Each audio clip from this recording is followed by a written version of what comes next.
ഇല്ലാത്ത ലിഫ്റ്റിന് പണം നൽകി കൊല്ലം പുനലൂർ നഗരസഭ വീണ്ടും വിവാദത്തിൽ.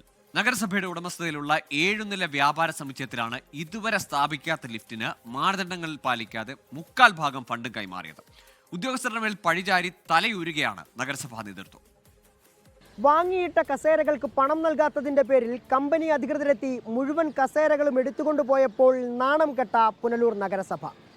അവിടെയാണ് സ്ഥാപിക്കാത്ത ലിഫ്റ്റിന് 75% തുകയും പുനലൂർ നഗരസഭ മുൻകൂറായി നൽകിയിരിക്കുന്നത്.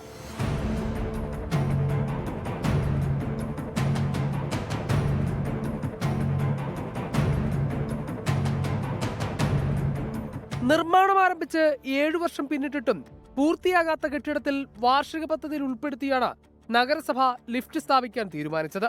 എന്നാൽ ലിഫ്റ്റ് സ്ഥാപിക്കാതെ തന്നെ കരാറുകാർക്ക് 1/4 ഭാഗം തുകയും ലഭിച്ചു കഴിഞ്ഞു.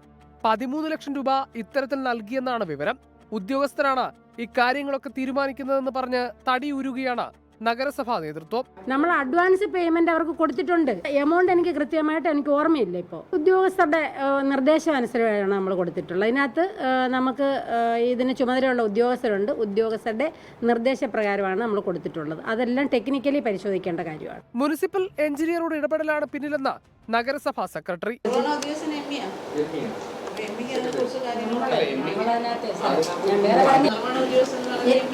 പിന്നിൽ അഴിമതിയാണ് ലക്ഷ്യമെന്നും സംഭവത്തിൽ UDF പ്രതിഷേധം ശക്തമാക്കുമെന്നും പ്രതിപക്ഷം പറയുന്നു. തെരഞ്ഞെടുപ്പ് അടുത്ത സാഹചര്യത്തിലാണ് വയ്ക്കാത്ത ലിഫ്റ്റിന് പണം മാറിക്കൊടുത്ത അതിഗുരുതരമായ സംഭവം പുറത്തു വരുന്നത്. ഏതായാലും ഈ വിഷയത്തിൽ ശക്തമായ പ്രക്ഷോഭ പരിപാടികളുമായി UDF മുന്നോട്ട് വരും. പണിഞ്ഞിട്ടും പണിതീരാത്ത പുനലൂർ നഗരസഭയുടെ 7 നില കെട്ടിടത്തിലെ സ്ഥാപിക്കാത്ത ലിഫ്റ്റിന് നഗരസഭ നൽകിയിരിക്കുന്നത് 13 ലക്ഷം രൂപ. ഇവിടെ ഇങ്ങനെ സ്ഥാപിക്കാത്ത ലിഫ്റ്റിന് അഡ്വാൻസ് തുകയായി 75% നൽകിയത് ആർക്കു വേണ്ടി, എന്തിനു വേണ്ടി എന്ന ചോദ്യമാണ് ഉയരുന്നത്.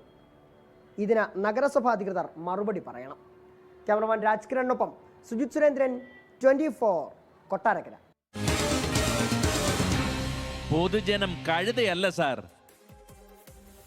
ഇല്ലാത്ത ലിഫ്റ്റിനാണ് പൊതുജനത്തിന്റെ പണം. അങ്ങനെ ഒരിക്കൽ കൂടി പുനലൂർ നഗരസഭ വാർത്തകൾ ഇടപെടിക്കുകയാണ്. മുമ്പ് സൂചിപ്പിച്ച പോലെ കസേരയുടെ വിഷയം ഒരുപാട് ചർച്ചയായതാണ്. ഇത് വിചിത്രമായ ഒരു നടപടിക്കപ്പുറത്തേക്ക് ഇതിൽ വീഴ്ച വരുത്തിയതാരെന്ന് കണ്ടെത്തട്ടെ. ആരെയാണ് കൈയച്ച് സഹായിച്ചെന്ന് അന്വേഷണം ഉണ്ടാകട്ടെ. ലോകത്തെവിടെയായാലും ഏത് സമയത്തും 24 വാർത്തകളും ഓഗ്മെന്റഡ് റിയാലിറ്റി പാക്കേജുകളും എക്സ്പ്ലെയിനറുകളും വിശദമായി കാണാൻ ഞങ്ങളുടെ YouTube ചാനൽ നിങ്ങൾക്ക് സബ്സ്ക്രൈബ് ചെയ്യാം.